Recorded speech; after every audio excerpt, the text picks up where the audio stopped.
सभी को नमस्कार। आज अपन पढ़ेंगे basic concepts of chemistry part 6। पिछले वीडियो में अपन ने देखा था मापन में अनिश्चितता और किसी भी मापन से प्राप्त होने वाले जो परिणाम हैं वो दो प्रकार के हो सकते हैं। कौन कौन से? यथार्थ परिणाम और परिशुद्ध परिणाम। यथार्थ और परिशुद्ध परिणाम क्या होते हैं ये आप मेरे पिछले वीडियो में देख सकते हैं। साथ ही अपन ने एक बहुत इंपॉर्टेंट टॉपिक पढ़ा था पिछले वीडियो में, वो था सिग्निफिकेंट फिगर्स, सार्थक अंक। किसी भी संख्या में सार्थक अंकों की संख्या की गणना कैसे करते हैं ये अपन ने पिछले वीडियो में पढ़ लिया था। बहुत ही इंपॉर्टेंट टॉपिक है सार्थक अंक। तो अगर आपको सार्थक अंकों की संख्या की गणना करनी है तो मेरा पिछला वीडियो आप ध्यान से देखें और समझें। अब सार्थक अंकों से संबंधित ही कुछ टॉपिक आज अपन इस वीडियो में पढ़ेंगे। तो इस वीडियो में अपन क्या क्या देखेंगे? अपन देखेंगे कि सार्थक अंकों की संख्या में जोड़, घटाना, गुणा करना, भाग करना कैसे किया जाता है। साथ ही अपन देखेंगे कि किन्हीं भी संख्याओं का राउंड ऑफ कैसे करते हैं। राउंड ऑफ का मतलब निकटीकरण कैसे किया जाता है। और कुछ नियम पढ़ेंगे रासायनिक संयोजन के। तो देखिए शुरू करते हैं अपन सिग्निफिकेंट फिगर्स से। सार्थक अंक हैं उनकी संख्याओं का गुणा, भाग और जोड़ना और घटाना कैसे किया जाता है। तो सिग्निफिकेंट फिगर्स से अपन शुरू करते हैं।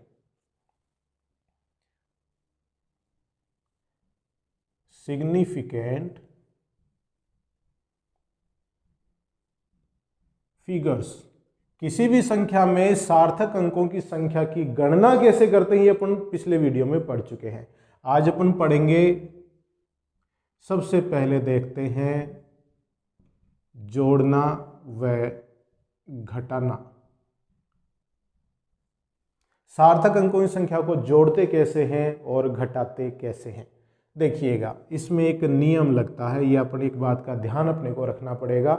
वो क्या है कि किन्हीं भी दो या दो से अधिक संख्याओं को जोड़ने के बाद जो परिणाम प्राप्त होता है उस परिणाम में दशमलव के बाद जो संख्याएं हैं वो जोड़ने या घटाने में भाग लेने वाली किसी भी संख्या में दशमलव के बाद जो संख्याएं हैं उनसे ज़्यादा नहीं होनी चाहिए। किसी भी संख्या से ज़्यादा नहीं होनी चाहिए। ये अपने को जोड़ना और घटाना में ध्यान रखना है। जैसे एक उदाहरण से अपन समझें, जैसे देखिएगा 9.123 8.1 और 3.02, ये तीन संख्याएं अपन जोड़ रहे हैं। ठीक है ना। अब देखो अपने को जोड़ने में या घटाने में क्या देखना है, दशमलव के बाद जो संख्याएं हैं उस पर फोकस रखना है। तो सबसे पहली संख्या में दशमलव के बाद कितनी संख्याएं हैं? 3। दूसरी वाली संख्या में दशमलव के बाद एक संख्या है और तीसरी संख्या में दशमलव के बाद 2 संख्या है। तो तीनों ही संख्याओं में दशमलव के बाद आने वाली संख्याएं अलग अलग हैं। परिणाम में अपने को क्या ध्यान रखना है कि परिणाम में दशमलव के बाद जो संख्याएं आती हैं उनकी संख्या जोड़ने या घटाने में भाग लेने वाली किसी भी संख्या से ज़्यादा नहीं होनी चाहिए। मतलब इन तीनों में दशमलव के बाद सबसे कम संख्या किसमें है? इसमें 8.1 एक ही संख्या है। तो परिणाम में भी दशमलव के बाद एक ही संख्या आएगी, ये आपको ध्यान रखना है। तो देखिए जोड़ते हैं, ये 3, 2 और 2 हो गया 4, 1 और 1 हो गया 2 और ये 9, 8, 17 और 3 ये 20। ये परिणाम है। लेकिन आपको इसको लिखना कैसे है ये देखिए, आपको दशमलव के बाद एक ही संख्या रखनी है। तो इसका जो उत्तर आएगा वो क्या आएगा? 20.2। आप इसको ऐसे लिखेंगे, समझ रहे? दशमलव के बाद आपको एक ही संख्या रखनी है।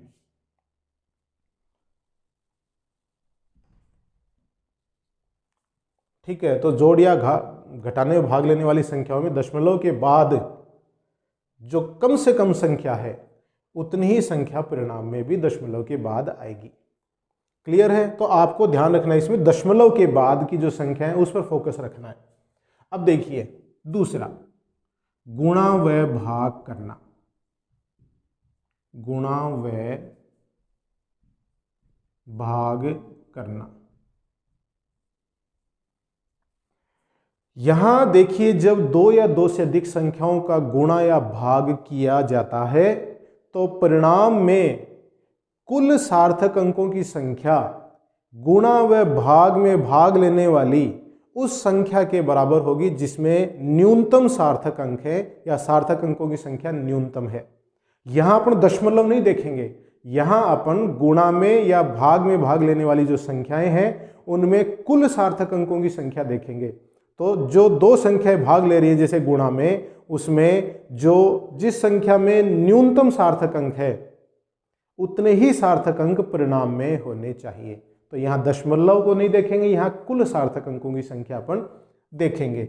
जैसे उदाहरण लेते हैं, अपन 2.5 को गुणा कर रहे हैं 1.25 से। 2.5 को 1.25 से गुणा कर रहे हैं तो परिणाम जो प्राप्त हुआ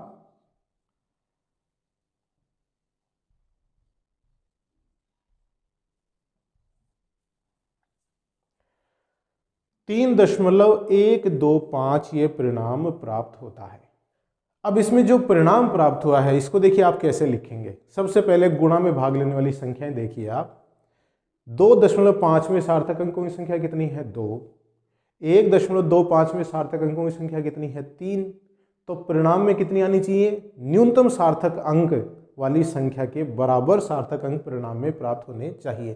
तो परिणाम में भी कितने सार्थक अंक होने चाहिए? 2 ही सार्थक अंक होने चाहिए। तो इसका जो उत्तर आएगा वो क्या आएगा? 3.1। इस परिणाम को आप इस तरह से लिखेंगे। इसमें सार्थक अंकों की संख्या कितनी है? 2।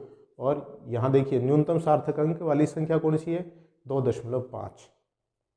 तो गुणा भाग में आपको जो गुणा भाग में भाग लेने वाली संख्याएं हैं उसमें कुल सार्थक अंकों की संख्या देखनी है और न्यूनतम सार्थक अंक वाली संख्या के बराबर ही परिणाम में सार्थक अंक होने चाहिए। और जोड़ना और घटाना में आपको दशमलव के बाद सार्थक अंकों की संख्या देखनी है और दशमलव के बाद जो न्यूनतम सार्थक अंक हैं उतने ही सार्थक अंक परिणाम में प्राप्त होने चाहिए। बात समझ में आई होगी? ठीक है। अब देखो यहाँ पे अपन संख्या लिख देते हैं। ठीक है, आपने लिखा 3.1, आपने 2 और 5 को हटा दिया। यहाँ पे आपने लिखा 20.2, आपने 4 और 3 को हटा दिया। अब ये जो संख्या अपन हटा रहे हैं ये आप यूं ही नहीं हटा सकते हैं, यूं ही नहीं हटा सकते हैं। इनको हटाने के लिए भी आपको विशेष नियमों का ध्यान रखना पड़ेगा जिसे अपन कहते हैं संख्याओं का निकटीकरण। तो नेक्स्ट टॉपिक जो अपना है वो है राउंड ऑफ करना। संख्याओं को राउंड ऑफ कैसे किया जाता है, उनका निकटीकरण कैसे करते हैं। तो देखिएगा बहुत इंपॉर्टेंट चीज है ये, संख्याओं का निकटीकरण, राउंड ऑफ करना।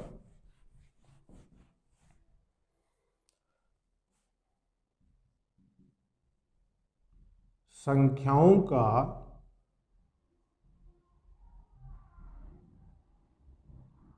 निकटीकरण, निकटीकरण का मतलब राउंड ऑफ करना। ठीक है, तो देखिएगा यहां पे पहला नियम, अगर सबसे दाईं तरफ वाली संख्या कौन सी हटाएंगे? जो सबसे दाईं तरफ है। सबसे दाईं तरफ उपस्थित हटने वाली संख्या अगर 5 से ज्यादा है तो उस संख्या को हटा देते हैं और उससे पहले वाली संख्या में 1 अंक की वृद्धि कर देते हैं। पहला नियम। ठीक है, जैसे उदाहरण से अपन समझें, जैसे 2 1 4 5 7 ये कोई संख्या है और अपने को क्या हटाना है? इस एक संख्या को हटाना है। तो इस 7 को हटाएंगे तो 7 है वो 5 से ज्यादा है, तो क्या करेंगे?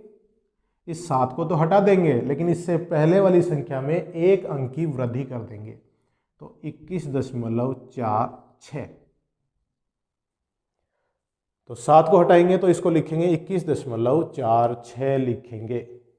समझ में आ गई बात। दूसरा देखिए, अगर सबसे दाईं तरफ की उपस्थित संख्या जिसको हटाना है वो अगर 5 से कम है तो उसको हटा देंगे और उससे पहले वाली संख्या में कोई परिवर्तन नहीं करेंगे। ठीक है, तो 5 से कम होने पर हटने वाली संख्या यूं क्यों हट जाएगी, उससे पहले वाली संख्या में कोई परिवर्तन नहीं आएगा। जैसे 4.43 और अपने को ये 3 हटाना है तो अपन क्या लिखेंगे, 4.4। इस 3 को यूं का यूं हटा देंगे और पहले वाली संख्या में कोई परिवर्तन नहीं आएगा क्योंकि 3 है वो 5 से कम है। ठीक है, अपन ने 5 से ज्यादा बड़ी संख्या को हटाया, 5 से छोटी संख्या को हटाया, लेकिन अगर हटने वाली संख्या 5 है तो देखिए क्या करें। तो इसमें दो चीजें अपन काम में लेंगे कि अगर हटने वाली संख्या 5 है तो अपने को देखना पड़ेगा कि उससे पहले वाली संख्या वो सम है या विषम है। तो अगर उससे पहले वाली संख्या विषम है तो उसमें 5 को हटाएंगे और विषम संख्या में 1 की वृद्धि कर देंगे। जैसे देखिएगा 13.355 ये है। तो अगर इस 5 को हटाना है तो आपको क्या करना पड़ेगा, 13.36 लिखना पड़ेगा। तो हटने वाली संख्या अगर 5 है और उससे पहले आने वाली संख्या अगर विषम है, ओड है, तो अपन क्या करेंगे, हटने वाले 5 को तो हटा देंगे और उससे पहले वाली संख्या में 1 की वृद्धि कर देंगे विषम संख्या के लिए। अब इसी में देखिए दूसरा भाग कि अगर हटने वाली संख्या 5 है और उससे पहले आने वाली संख्या सम है, मतलब इवन है, तो 5 को यूं का यूं हटा देंगे और उस इवन संख्या में कोई परिवर्तन नहीं करेंगे। जैसे 8.345 अपने को इस 5 को हटाना है तो क्या करें अपन, 8.34 आएगा। क्लियर है चीज, ठीक है ना। हटने वाली संख्या 5 है और उससे पहले आने वाली संख्या अगर विषम है, ओड है, तो 5 को हटा देंगे और पहले वाली संख्या में 1 की वृद्धि कर देंगे। और अगर हटने वाली संख्या 5 है और उससे पहले आने वाली संख्या अगर इवन है, सम है, तो 5 को हटा देंगे लेकिन पहले वाली संख्या में कोई परिवर्तन नहीं आएगा। तो इन नियमों के आधार पर अपन किसी भी संख्या में राउंड ऑफ करते हैं, निकटीकरण करते हैं। यह निकटीकरण कहाँ काम में आएगा, जब अपन सार्थक अंकों में जोड़ना, घटाना, गुणा या भाग करते हैं तो उसके जो परिणामों की जो संख्या लिखते हैं तो अपने को कुछ संख्याएं हटानी पड़ती हैं। उन संख्याओं को हटाने के लिए अपने को राउंड ऑफ या निकटीकरण काम में लेना होता है। तो ये हो गया आपका सार्थक अंक कंप्लीट। सार्थक अंक क्या होते हैं, सार्थक किसी भी संख्या में सार्थक अंकों की संख्या कितनी होती है, कैसे उनको जोड़ते हैं, घटाते हैं, गुणा या भाग करते हैं और कैसे उनका निकटीकरण किया जाता है, कंप्लीट हो गया। अब अपन इसके केमिस्ट्री के कुछ नियम पढ़ते हैं। देखिए अपन जो अभी चैप्टर पढ़ रहे हैं, अगर आपको केमिस्ट्री समझनी है तो इस चैप्टर की जो मूलभूत चीजें हैं जिसको अपन बेसिक कॉन्सेप्ट्स कहते हैं वो आना बहुत जरूरी है। ये सिर्फ आप यूं ही नहीं समझे कि 11th का टॉपिक है, ये हमेशा जब जब आप केमिस्ट्री पढ़ेंगे तब तक आपके काम में आएगा। तो अपन पढ़ रहे हैं, अब नेक्स्ट टॉपिक क्या है, रासायनिक संयोजन के नियम। रासायनिक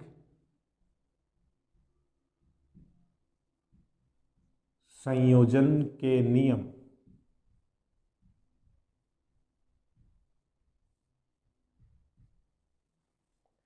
लॉ ऑफ केमिकल इक्विवेलेंस, रासायनिक संयोजन के नियम। और उसमें जो पहला नियम है वो है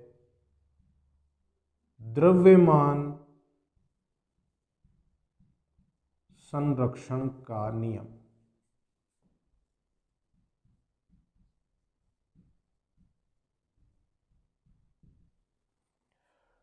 law of conservation of mass. Law of mass conservation.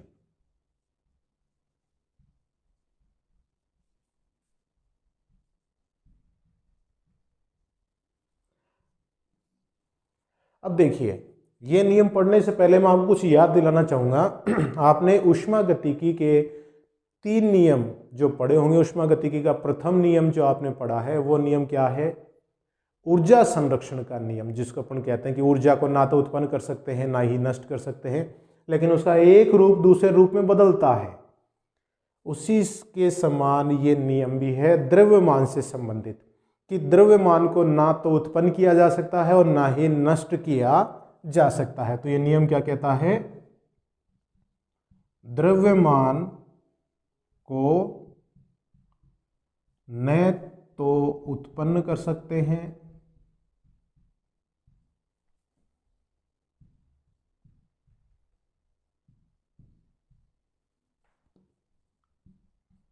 और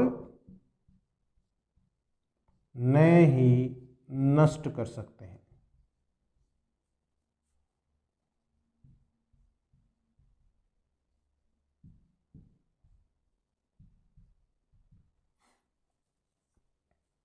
द्रव्यमान को उत्पन्न भी नहीं कर सकते, नष्ट भी नहीं कर सकते। इसका मतलब एक प्रकार के पदार्थ जब दूसरे प्रकार के पदार्थ में परिवर्तित होते हैं तो द्रव्यमान का पूरा रूपांतरण हो जाता है।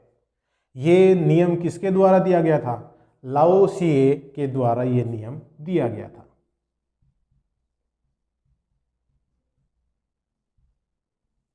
लाओसिए वैज्ञानिक के द्वारा नियम दिया गया था 1789 में। और अगर अपन इसको पूरा नाम देखें तो आंतोइन लाओसिए के द्वारा यह नियम दिया गया था। यह नियम देने के लिए लाओसिए ने जिन अभिक्रियाओं का अध्ययन किया है, और वो अध्ययन क्या है? दहन की अभिक्रियाएं। तो दहन अभिक्रियाओं का अध्ययन करके ये नियम दिया गया था। अब जैसे अपन देखें कि कोई भी रासायनिक अभिक्रिया है, उस रासायनिक अभिक्रिया में अगर आप देखें तो जितने भी अभिकारक अभिक्रिया में भाग ले रहे हैं उन सब का द्रव्यमान जोड़ लो, और जब अभिक्रिया पूर्ण हो जाती है तो प्राप्त होने वाले जो उत्पाद हैं उनका कुल द्रव्यमान जोड़ लो, बिल्कुल बराबर आएगा। ये आप बिल्कुल देखें, कोई भी किसी भी अभिक्रिया में, संतुलित अभिक्रिया में आप ये देख लें, ठीक है, तो आपको पता चल जाएगा कि द्रव्यमान है वो संरक्षित है। द्रव्यमान न तो नष्ट हो रहा है ना ही उत्पन्न हो रहा है, ये बिल्कुल निश्चित है। जैसे अपन उदाहरण ले लें, H2 प्लस O2 2H2O, ये अभिक्रिया है। अगर अब अपन इसमें अभिकारकों का कुल द्रव्यमान देखें तो देखिए, हाइड्रोजन का द्रव्यमान कितना होता है? 1 मोल का 2 ग्राम, 2 हाइड्रोजन है तो 4 ग्राम हो गया। ऑक्सीजन का कितना हो गया? 32 ग्राम हो गया। अब H2O देखो, जल के एक अणु का कितना हो जाता है? 18, 16 और 2 18, तो 2 का कितना हो गया? 36। तो यहां देखिए अभिकारकों का कुल द्रव्यमान कितना है? 36 ग्राम है। 32 और 4 36, उत्पाद भी कितना प्राप्त हुआ? 36 ग्राम। तो द्रव्यमान न तो बढ़ा न ही कम हुआ, ठीक है, लेकिन पहले 4 ग्राम और 32 ग्राम के रूप में ये अलग अलग था, अब ये 36 ग्राम के रूप में H2O के रूप में है। तो द्रव्यमान न तो उत्पन्न हो रहा ना ही नष्ट हो रहा, इसे द्रव्यमान संरक्षण का नियम कहते हैं, ठीक है। नेक्स्ट है निश्चित अनुपात का नियम या स्थिर अनुपात का नियम भी इसको अपन कहते हैं। स्थिर अनुपात का नियम, स्थिर अनुपात का नियम, जिसे निश्चित संघटन का नियम भी कहते हैं।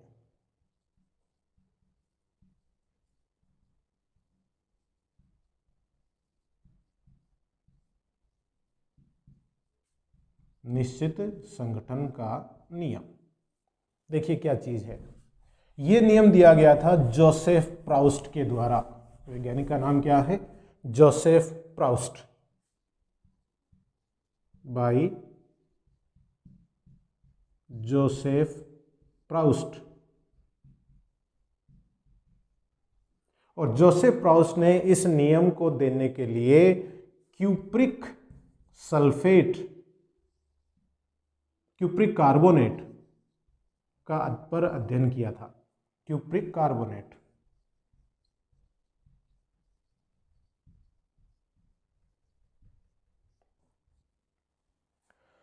ये नियम देखिए क्या कहता है, नाम से ही अपन इसका अर्थ सीखेंगे। स्थिर अनुपात का नियम। ये नियम कहता है कि जैसे कोई भी यौगिक है, उस यौगिक में एक या एक से ज़्यादा प्रकार के जितने भी तत्व हैं, उन तत्वों का अनुपात, उनके द्रव्यमानों का जो अनुपात है वो हमेशा स्थिर रहता है, चाहे उस यौगिक का स्रोत कुछ भी हो।